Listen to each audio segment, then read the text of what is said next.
Vers la fin des années 80, je suis naturellement tombé amoureux de ce pays qui n'y tomberait pas. Et c'est là le point de départ de l'aventure Tanganyika. Dès 1989-1990, il nous est apparu important que nous possédions notre propre petite structure d'hébergement. C'est la naissance d'Olduvai. Aujourd'hui, nous avons 10 établissements qui tournent toute l'année, de capacités différentes, 32 chambres pour les plus grands, 8 chambres pour les plus petits, répartis sur l'ensemble de ce qu'on appelle le Northern Circuit, le circuit nord. Il faut savoir que quand on a commencé il y a plus de 30 ans, on était 2. Aujourd'hui, voilà, c'est 360 personnes. Donc ça ne s'est pas fait pareil d'un seul coup. C'est les résultats de l'année précédente qui nous ont permis de nous construire, de nous développer, d'embaucher de nouvelles personnes, de nouvelles compétences. Voilà, c'est, je pense, sans être trop flatteur, que la compagnie, ma plus grande satisfaction, c'est effectivement cette construction humaine. Ces 360 personnes, je trouve, font la vraie richesse de la société. L'écologie, je vais dire, dans le domaine d'activité qui est celui de Tanganyika, du safari photo, c'est pratiquement naturel, on ne se pose même pas la question. La préservation de la faune, des grands espaces, ça fait partie de notre ADN, ça, il n'y a aucun doute là-dessus. Après, comment on la met en pratique depuis plus de 30 ans, ça se fait lentement, ça se fait, je dirais, avec des règles de bon sens. Gros Métier est un bon exemple, avec le solaire d'un côté, et également la récupération d'eau qu'on va voir ici. Je dirais c'est quelque chose qu'on apprend au fil des ans en Afrique. Quand on est en école d'ingénieur, on nous apprend un problème, une solution.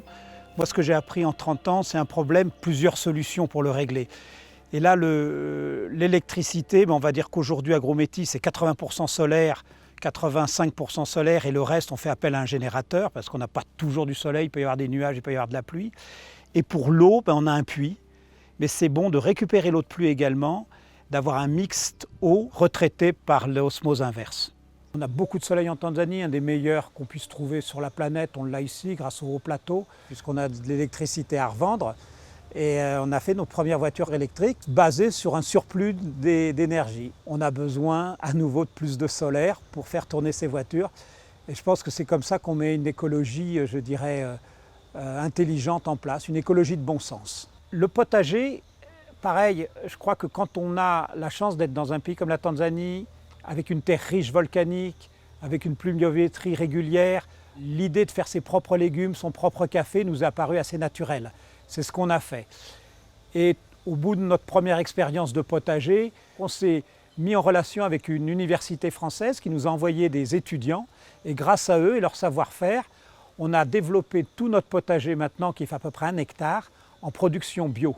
Cette production aujourd'hui couvre, on va dire, 80% des demandes de la zone sud de nos lodges, c'est-à-dire Bachai, la région du Tarangire, la région d'Olduvai. Il y a une dizaine d'années, au moment où on ouvrait le lodge de Bachai, on a eu également l'envie de participer à la reforestation de cette petite région de Tanzanie. Et donc on a créé une tree nursery. Et cette année, en 2019, nous avons un peu plus de 30 000 arbres plantés grâce à cette tree nursery qu'on continue de faire vivre et qui nous donne beaucoup de satisfaction. Alors ça n'a rien d'original, mais dès le départ, on a répondu aux demandes de certaines écoles pour les aider, pour leur aider à construire une classe, 2 classes. Voilà, on est toujours impliqué, c'est un travail de longue haleine, mais c'est aussi une fierté d'aller dans ces écoles et maintenant de se dire que certains de nos employés sont passés par ces écoles-là.